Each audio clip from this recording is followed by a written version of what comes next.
guys, welcome back to my channel. If you're new here, I'm Anna, a clinical psychology doctoral intern, and today we're going to be reviewing my original video on the science of age gap relationships.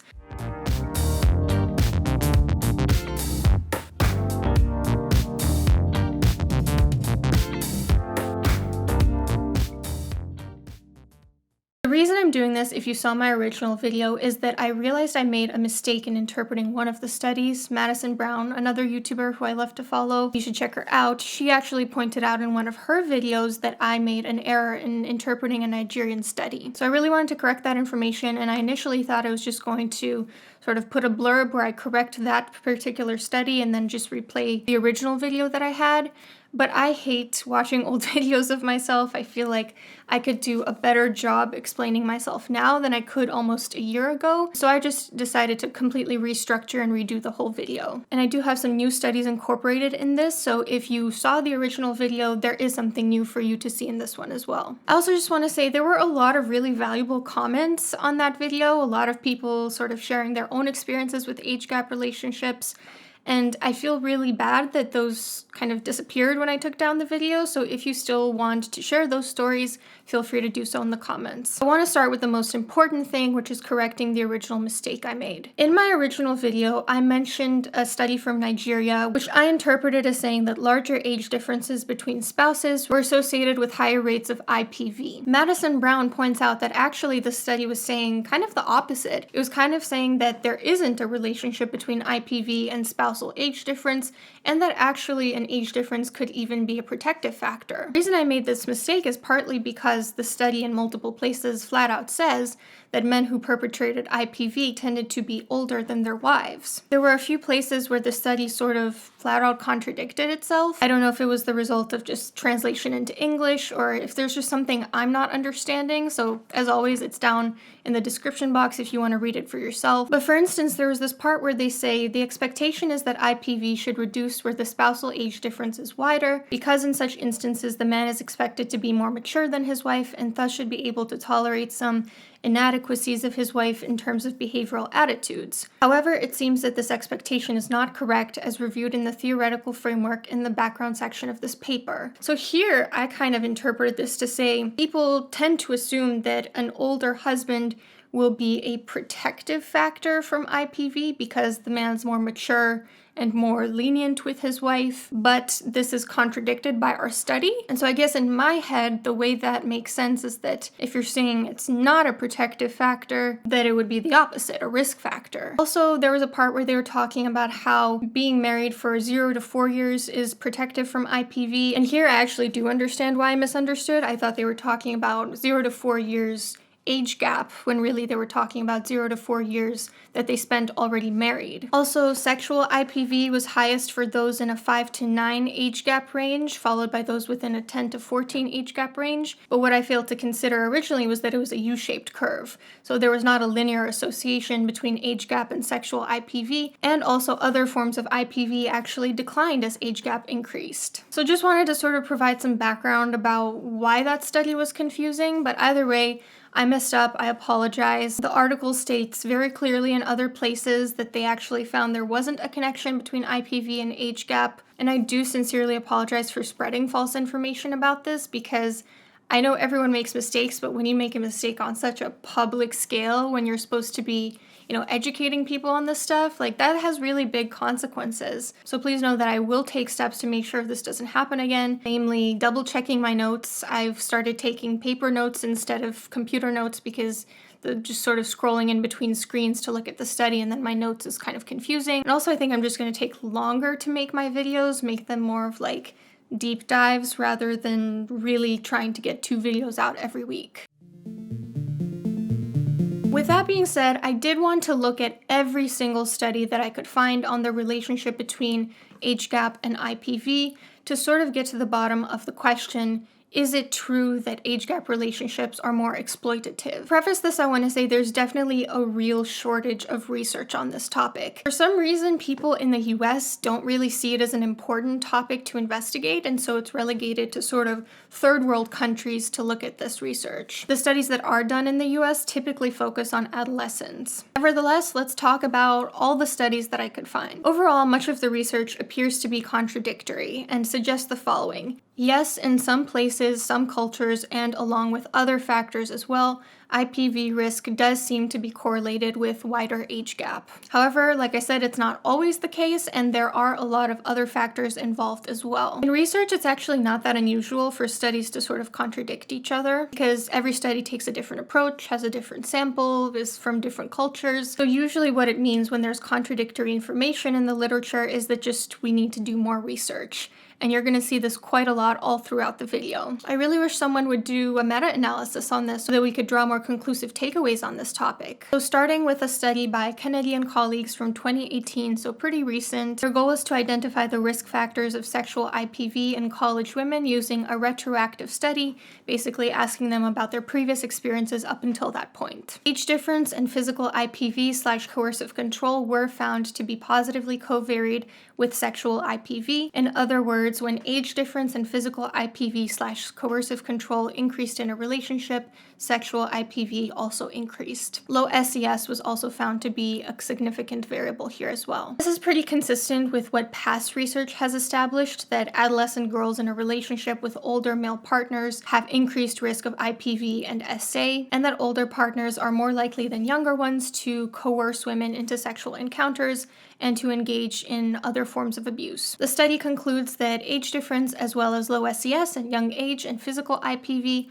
are risk factors for sexual IPV within adolescent and emerging adult relationships. Then there was the study by Udekirk and colleagues from 2013, which examined how age gaps related to sexual risk-taking and victimization for at-risk adolescents. What they found was that the wider the age gap, the more likely the adolescents were to engage in sexual risk-taking and not use protection, and they were also more likely to experience higher rates of physical, sexual, and emotional victimization. This did not differ significantly by gender and was not just explained by people being younger. The author said, results suggest that relationships with age gaps tend to involve two partners who are engaging in deviant lifestyles overall. So drifting away from Western studies focused on adolescents specifically, let's talk about studies from all around the world on age gaps in general. There's a study in Colombia from 2009 which used cooperative game theory, which is the idea that IPV is the result of power relations in the dyad, not just because of the people within it. Their hypothesis was that IPV would be predicted by large asymmetries in dyadic power, such as age differences, among other things. The results were that age difference did have a strong effect on the odds of experiencing IPV,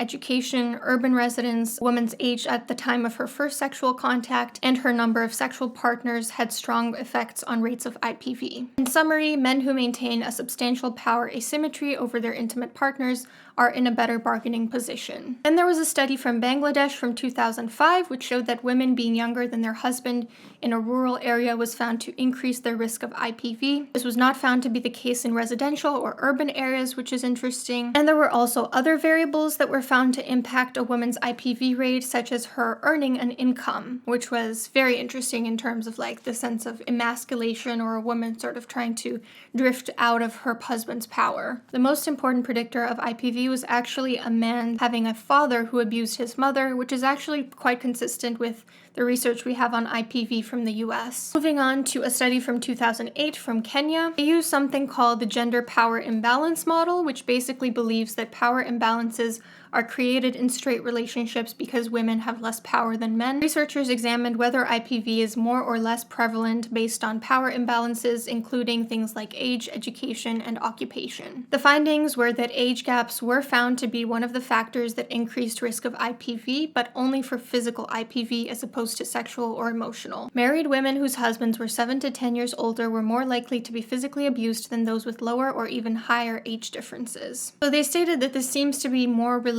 to age-related norms rather than age gaps itself, since people with very large age gaps also, again, tend to have lower rates of IPV. They theorize that people who are closer in age to their partner have more companionship and friendship, which results in less conflict and therefore less IPV, and that when there's a very big age difference, men are more tolerant, women tend to be more submissive, and there might be more of a paternalistic interaction between them.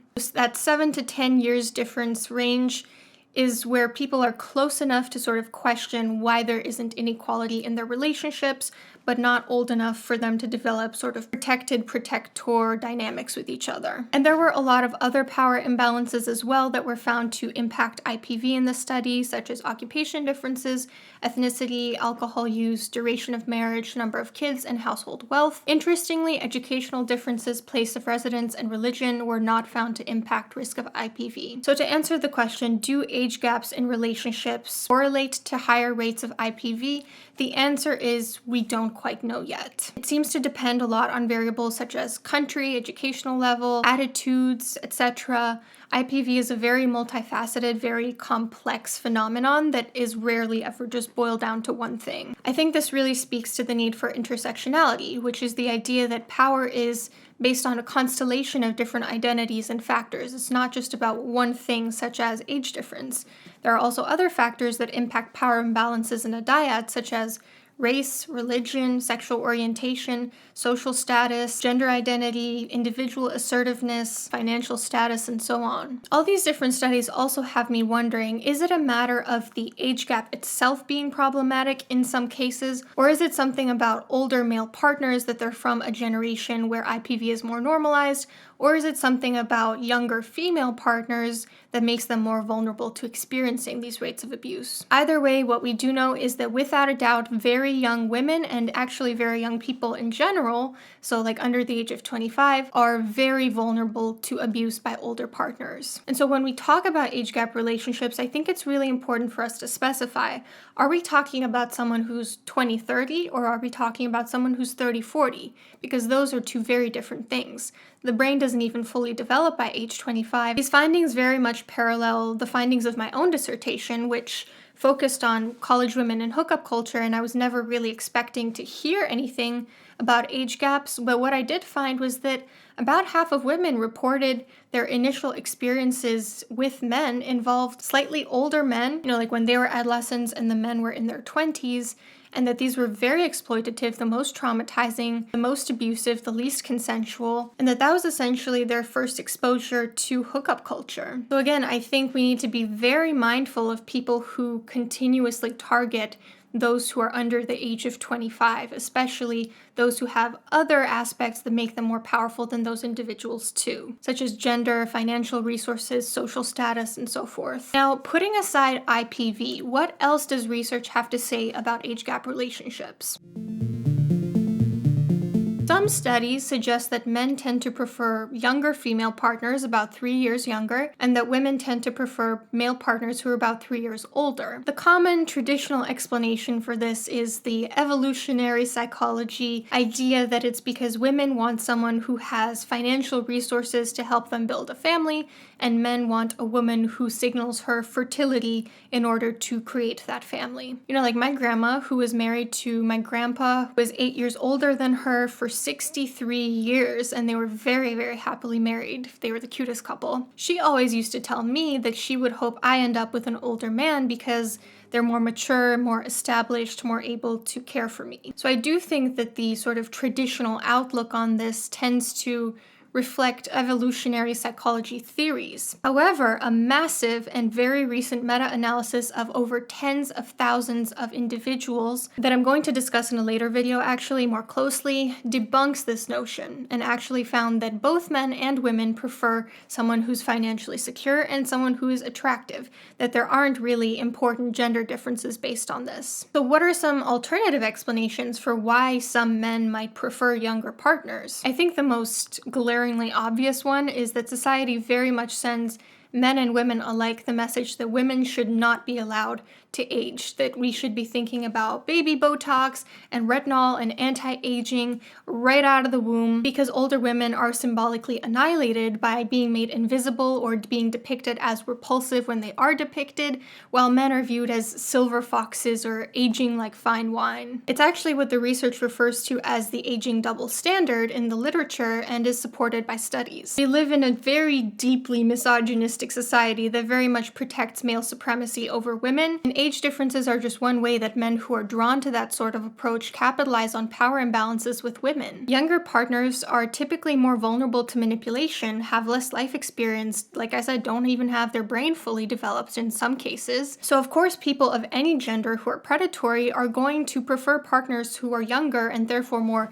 malleable and someone who's easier to control. To make matters worse, the adult entertainment industry, Hollywood, alpha male podcasters, and just the media in general constantly feed men this idea that barely legal women need to be sexualized. Essentially, sexual predators are the ones making the status quo. But more recent research actually suggests that people may want a partner who is the similar age to them. And so again, this is one of those areas where we do have some contradiction. Do women who date older men have daddy issues? Research says no. A study from 2016 by Scantlebury and Fowler aimed to investigate whether women who are in relationships with significantly older men are more insecurely attached, presumably as a result of attachment trauma such as daddy issues. Their hypothesis was supported to show that basically no, there was no statistically significant difference in attachment style for women who are in relationships with older men versus women who are in relationships with men their age. And are people who get into relationships with much younger partners just a better catch? Ensor and McKinnish would say no. In their study, they found that partners who end up with differently aged spouses tend to have lower cognitive ability, educational attainment,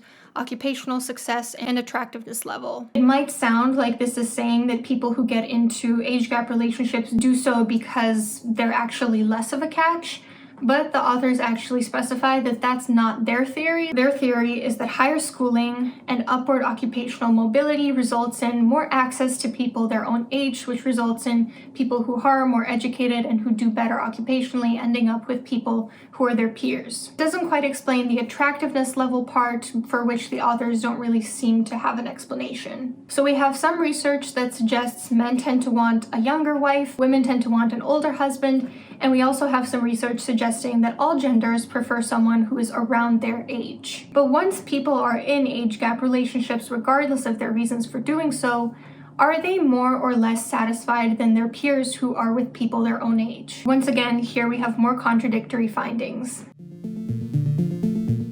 Some studies find that marriage is the happiest in age gap relationships. Some studies say that when the woman is older, they're happiest. Other studies say that when the man is older, they're happiest. And other studies say that actually the happiest people are the ones who are married to people their same age. So contradictions all around. We do know that couples who are in significant age gap relationships have higher rates of divorce. And some studies from the 80s found that there were no differences in marital satisfaction based on age gap. However, the 80s was a pretty long time ago. It is typically not suggested to draw current conclusions based on studies that are more than 20 years out. A study by Groot and Vanderbrink from 2002 showed that an older husband was associated with increased life satisfaction for both the husband and the wife. A study from 2008 by Lemiller and Christopher found that women are the most satisfied with and committed to their relationship when they are the older ones in the relationship. And they have three possible explanations for this. One is called the Romeo and Juliet effect, which means that basically because women older relationships are the most frowned upon,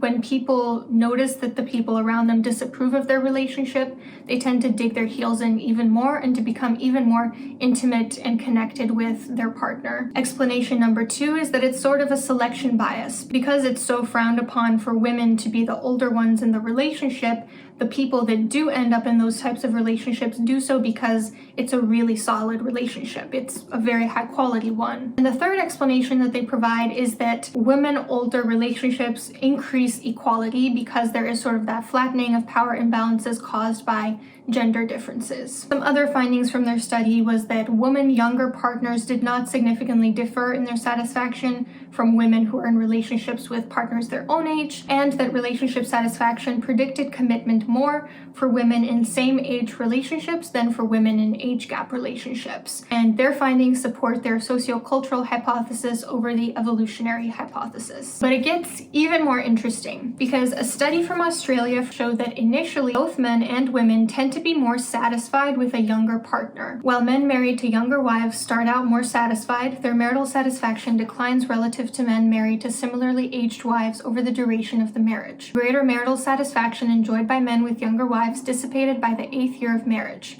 And the same is actually true for women because the initial higher level of marital satisfaction experienced by women married to younger husbands is erased by the 6th year of marriage. So around the 6 to 10 year range is when people who are initially with younger partners and satisfied about it become less satisfied with their partner than those who are in same age relationships. Couples with larger age gaps experience declines in marital satisfaction over the duration of the marriage relative to couples with smaller age gaps, which erases their initial higher level of satisfaction, so in the end they end up less satisfied. The explanation provided by this study for why this happens is that couples who are in an age gap relationship are less resilient to economic shocks. I can't help but wonder though, is that the only explanation? Why is no one considering the possibility that these people were happy with their partner when they were young, but now that their partner is aging, they're less satisfied? Also, the study found that age gap relationships have a bigger discrepancy in partner satisfaction with each other, where the older person is much more satisfied than the younger person. This discrepancy widens over time the bigger the age gap, and women in particular experience lower levels of marital satisfaction when they're married to older men. What we do know, however, is that age gap relationships tend to predict a person's survival versus mortality rate. This was showed by a study by Dreffel from 2010 in Denmark. Traditionally, it's typically assumed that having a younger partner is beneficial for one's survival and that having an older spouse makes it harder to survive. And this is because of selection effects, because of the need to take care of an older person when you're aging as well, and also because of the positive psychological and social gains of having a younger partner. However, the findings of the study suggest that even after controlling for confounding variables such as education and wealth, being in an age gap relationship in either direction resulted in a higher mortality rate for women. So having either a significantly older or a significantly younger partner, they died earlier. And having a younger partner is again confirmed to be beneficial for men. It really makes me wonder if this has anything to do with the fact that women are socialized to be caregivers to men, whereas the same is not really true for men. So if you are dealing with an older woman, younger man scenario, as the woman ages, I wonder if it's just not the same caregiving that a younger woman would give to an older man. It could also be related to the fact that younger men experience greater amounts of prejudice or judgment, which could negatively impact their health. Additionally, while I was compiling my reference list for this video, I realized that I completely forgot to review two of the articles I discussed in the initial video. In a study by Kim and Lee from 2015 coming from Korea, they showed that no age gap was associated with the lowest depressive rates among couples. An age gap of up to 3 years was associated with the severity of depressive symptoms that was 0.309 higher, and an age gap of 3 or more years was associated with the severity of depressive symptoms that was 0.645 higher than that of same-aged couples. So in other words, for every 1 to 2 years extra in age difference between wives and husbands, the estimated severity of depressive symptoms increased by 0.194 compared with same-aged couples. Results demonstrated that the age difference between husbands and wives is associated with increased depressive symptomatology in those couples in which the wife is the older partner. The wife as the older partner is detrimental for not only her husband, but also for her, and the magnitude of this depression is higher in the wives compared to the husbands. Based on these findings, it's not really clear to me whether this trend they're describing is only specific to women older couples.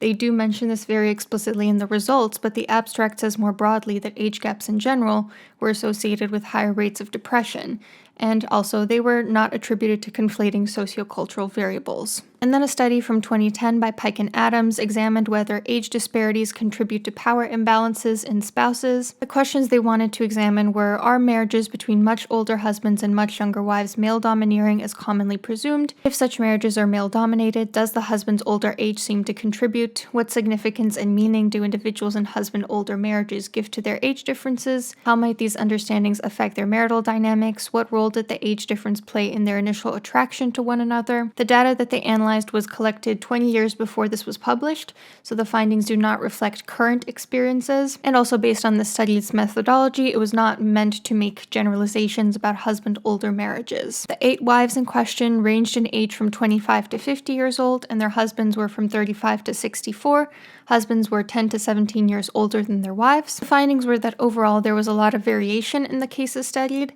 6 of the 8 couples actually engaged in more gender egalitarian attitudes and practices. 1 long married couple had a male-dominated marriage that did not shift across time, and one of them, which was recently married, engaged in symbolic male dominance but pragmatic egalitarianism.